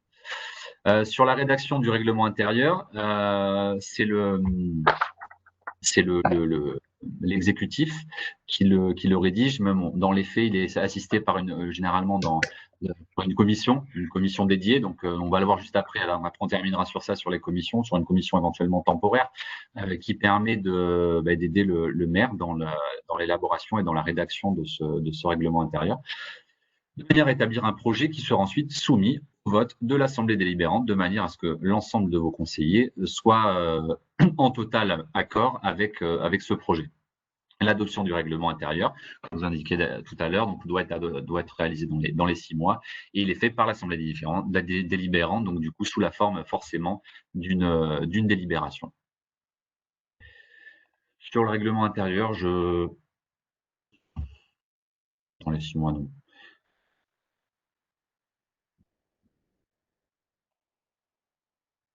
Ah oui, on a eu cette question. Éventuellement, on a demandé est-ce que le règlement intérieur pouvait être modifié à tout moment par un nouveau vote. Alors, une demande de modification peut être adressée effectivement à tout moment par un conseiller à l'exécutif et le refus éventuel du maire sera éventuellement, peut être contrôlé par le juge administratif. Mais à tout moment, on peut demander sa modification dans les mêmes formes je viens de vous évoquer avec le même formalisme. Est-ce que le règlement intérieur, très bonne question, peut-il être, c'est pas moi qui la pose, une très bonne question, d'une de nos collectivités, peut-il être contesté et peut-on contester une délibération en se fondant sur le règlement intérieur? Alors oui, comme je vous l'ai indiqué, le règlement intérieur peut être contesté devant le tribunal administratif et oui, il s'impose à tous les membres du conseil et les décisions prises en violation de ces dispositions peuvent être annulées. Il vous est opposable. Une fois qu'il est pris, il vous est opposable. Donc, il devient effectivement à part entière un des éléments qui régit le fonctionnement de votre assemblée délibérante. Est-ce que vous avez… je regarde l'heure qui passe. On va terminer sur les commissions. Si vous avez des questions sur le règlement intérieur, n'hésitez pas. On vous transmettra très prochainement ce modèle que tant entendu, parce que nous aussi, nous l'attendons, un peu mis au goût du jour. On en a un de 2014 qui doit être effectivement revu. Alors, sur les commissions, deux commissions, des commissions d'instruction. Donc, l'Assemblée délibérante, effectivement, les textes le prévoient, le législateur l'a prévu, peut former au cours de chaque séance des commissions chargées d'étudier les questions soumises au Conseil. Elles peuvent être du coup soit permanentes, soit temporaires. Permanentes, c'est-à-dire pour toute la durée du mandat. Temporaire, c'est pour tel ou tel dossier dans un temps, je vous l'indiquais juste avant, créer une commission. Alors on dit commission, vous pouvez créer un groupe de travail aussi, une commission dédiée pour la rédaction mais vous pouvez, une commission dédiée à la rédaction de votre règlement intérieur, qui sera effectivement temporaire jusqu'à son adoption, jusqu'à ce que le projet de règlement intérieur soit adopté par les conseillers. Donc le nombre de commissions d'instruction, en l'occurrence, est totalement libre. Forcément, dans les plus grosses collectivités, plus la collectivité est importante, plus le nombre de commissions s'en ressent, ce qui est tout à fait logique. L'idée étant, c'est de bien distinguer, quelle que soit la taille, par contre, de la collectivité, de bien distinguer, de ne pas avoir des sortes de commissions, entre guillemets, fourre-tout, qui ne permettent pas effectivement d'étudier ou de viser telle ou telle thématique. Les commissions peuvent être donc effectivement diverses et variées. On nous demandait en fin de semaine dernière, est-ce que vous avez Monsieur Despins, est-ce que vous avez une liste de commissions à nous donner, des commissions d'instruction? Non, c'est vraiment libre. Après, si vous avez un doute, vous pouvez nous saisir, mais il n'y a pas d'interdiction ni d'obligation. Donc ça peut être aussi bien des commissions liées aux finances, au personnel, aux bâtiments et travaux, à votre voirie, à la culture, au sport, à la communication. Donc voilà, c'est des choses que vous devez voir ensemble, de manière à pouvoir mettre ça en place, sachant que vous pouvez toujours en recréer, notamment des temporaires quand vous souhaitez, quand tel ou tel sujet nécessite la création d'une commission. Donc ces commissions d'instruction, elles sont composées, petite précision très importante, uniquement de membres de votre conseil municipal, et elles sont présidées de droit par le maire. Là, en l'occurrence, sur ces commissions d'instruction, la participation d'administrés lambda, d'administrés de votre commune est totalement interdite. Ce sont vraiment ce qu'on appelle des commissions d'instruction, et c'est les élus qui travaillent et qui opèrent sur les sujets soumis à une commission donnée. Alors, dans les communes de plus de 1000 habitants, la composition des différentes commissions doit respecter le principe de représentation proportionnelle pour permettre l'expression pluraliste des élus au sein de l'assemblée communale. Ce qui peut paraître logique, ça rappelle les droits que j'évoquais tout à l'heure, le droit d'expression, de communication, et au même titre pour les commissions. Alors là, c'est pareil, on a donné un palier. Dans les communes de 1000 habitants, vous avez effectivement cette obligation d'avoir cette représentation proportionnelle des élus, de manière à ce qu'effectivement, les élus qui ne sont pas de la majorité puissent être, proportionnellement à leur nombre, bien entendu, puissent être représentés et présents et membres de ces commissions. Par expérience, les commissions des communes de moins de 1000 habitants, si il y a effectivement des élus qui ne sont pas de la majorité, on les intègre. Il n'y a pas d'obligation, mais si on veut effectivement que le mandat se déroule le mieux possible, et si après tout dépend, il n'y a pas d'obligation, je précise, mais c'est intéressant de les mettre à contribution et de les informer sur tel ou tel sujet. Après, il y a des choses qui doivent rester au sein de la majorité. Il y a des réunions de majorité qui sont prévues pour ça. Donc voilà. Mais si vous abordez des sujets qui vont être débattus sur un point qui sera lors du jour d'un futur conseil, même si vous êtes une commune de moins de 1000 habitants, je vous conseille même à minima d'intégrer une personne qui n'est pas de la majorité. Mais des fois, tout le monde est de la même majorité. Il n'y a pas ce souci. La démocratie. Alors, comment composer une commission en respectant le principe de proportionnalité? La jurisprudence est pas très stricte. Il n'y a pas de calcul à opérer. Chaque tendance doit être représentée au sein de la commission en question. Il faut qu'il y ait au moins un représentant dans chaque commission. Donc, sur ce côté-là, il n'y a pas de calcul comme les quorums de Pélagie tout à l'heure. Mais il faut quand même respecter cette représentation proportionnelle. Alors, on en arrive bientôt au terme. Alors, les commissions, elles sont convoquées par l'exécutif, du coup le maire, qui est le président de droit. J'ai pas déjà fait ça? Non, j'ai pas déjà fait. Alors, lors de la première réunion du conseil municipal, les commissions désignent d'une commission donnée, la commission désigne un vice-président qui peut effectivement convoquer en lieu et place de l'exécutif et également les présider en cas d'absence ou d'empêchement de leur président de droit, qui est le maire. Donc ça, c'était les commissions d'instruction. Alors, j'évoque pas ce soir parce qu'elles sont à part. C'est des commissions extra-municipales, mais on les appelle commissions dans leur définition, notamment la commission d'appel d'offres, la CAO. Donc ça, c'est une commission à part qui effectivement, qui n'est pas une commission d'instruction et qui n'est pas composée pareil. Et là, si je m'étends sur le sujet ce soir, en fonction de la taille de votre collectivité, il faudrait que je fasse du cas par cas. Donc, on va faire une fiche là vraisemblablement sur tout ce qui est commande publique. On va revenir sur la CAO et dans nos revues, dans nos publications régulièrement, on communique et surtout là en début de mandat, on va vous transmettre des informations pour bien démarrer le mandat. Et le fonctionnement d'une commission d'appel d'offres sera son organisation, ces élections en son sein vous seront forcément. On a également les comités consultatifs. Alors c'est dans l'air du temps et c'est une très bonne chose. On a déjà des élus installés qui nous ont demandé, qui nous ont interrogé sur le fait de savoir comment associer effectivement la population à la vie de la commune. Et donc ces comités consultatifs en sont la meilleure expression. Donc ils peuvent être créés, donc ces comités consultatifs, sur tout problème d'intérêt communal, problème ou question d'intérêt communal concernant tout ou partie de votre territoire. C'est-à-dire, vous pouvez ces comités, ils comprennent donc ce que je viens d'indiquer. Ils peuvent être sectionnés aussi. Vous pouvez créer des comités consultatifs, comme qu'on des conseils d'arrondissement par quartier ou par secteur. Tout dépend de la configuration et de l'étendue de votre commune. Les comités, ils comprennent donc des personnes qui peuvent ne pas appartenir au conseil. C'est ce qui fait vraiment leur différence exclusive avec les commissions d'instruction, et notamment des représentants des associations locales.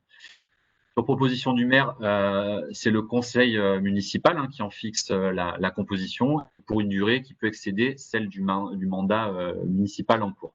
Voilà, donc elles peuvent être un peu comme les commissions d'instruction, elles peuvent être temporaires ou permanentes, même si on n'emploie pas ces termes, mais elles ne peuvent pas être prorogées au-delà du mandat municipal en cours. Chaque comité est présidé du coup par un membre du conseil municipal, non plus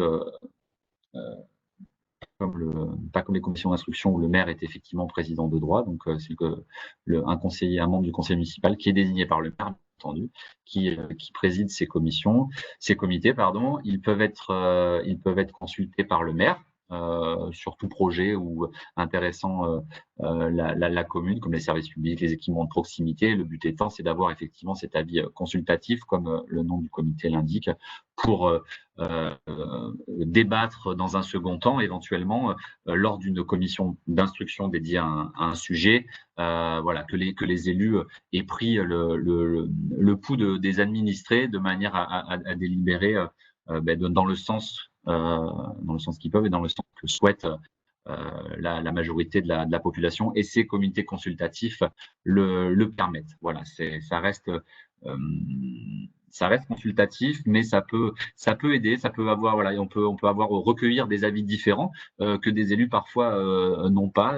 Ça peut être une boîte à idées, et après effectivement c'est à vous, élus, en commission et en conseil, de mettre tout ça en musique, si c'est réalisable, parce que bien entendu des fois on entend des choses dans ces comités consultatifs un petit peu ubuesques, avec plein d'attentes et des choses qui sont pas forcément réalisables. Mais le but, c'est de recueillir toutes les aspirations, toutes les envies. Est-ce que vous avez des questions? Est-ce qu'on ne vous a pas perdu? J'espère qu'on a été le plus clair possible dans cet exercice qui est tout nouveau pour nous. J'espère qu'au niveau du son, vous avez bien entendu. Est-ce que la composition d'un comité consultatif peut évoluer au fil du temps du mandat? Oui, tout à fait. Elle est totalement libre. Donc effectivement, elle peut évoluer. Elle doit être fixée. Et si vous souhaitez la faire évoluer, il faut effectivement l'acter le comité en question peut être diminué ou agrandi. Si par exemple vous avez du mal à communiquer avec le nombre de personnes que vous avez désignées, vous pouvez effectivement réduire la voilure et faire quelque chose de plus restreint. C'est pour ça que ce que j'indiquais tout à l'heure, les représentants d'associations généralement sont, que ce soit l'association des parents d'élèves, les associations sportives, sont effectivement il faut un représentant voilà, le but étant, c'est ce soit pas public et qu'il n'y ait pas un grand nombre et que les idées puissent germer, que le débat puisse avoir lieu. Voilà. Est-ce que j'ai loupé d'autres questions, Pélagie? Une personne s'interrogeait sur la désignation du vice-président d'une commission, s'il fallait impérativement désigner un adjoint. Donc, pour répondre à tout le monde, c'est que ce n'est pas nécessaire que ce vice-président soit un adjoint. Il peut être désigné parmi tous les conseillers de la commission. Tout à fait. C'était par rapport à une commission donnée, la question? Non, de façon générale. C'était le vice-président La personne a indiqué qu'il est vice-président d'une commission. Un conseiller municipal peut-il être vice-président d'une commission? Alors, petite précision, effectivement, raison, le vice-président est désigné parmi l'ensemble des conseillers. Après, les vice-présidents de commission sont quand même généralement les adjoints qui ont des délégations et qui sont en adéquation avec le sujet et la commission donnée. Les conseillers peuvent l'être. Il y a et qui plus est, si vous avez des conseillers municipaux délégués, le but étant, c'est que ce vice-président, le vice-président puisse prendre le relais, le cas échéant du maire en cas d'empêchement, et puisse diriger et animer la commission comme il se doit. Voilà. Bon, en tout cas, je vous remercie. Si vous aurez donc dans les prochains jours le document dans sa totalité, ainsi que la retransmission, ainsi que le replay. Si vous avez la moindre question ou précision, on reste à votre entière disposition. Et je vous remercie de votre attention. Voilà. Merci à vous. Bonne soirée. Bonne soirée.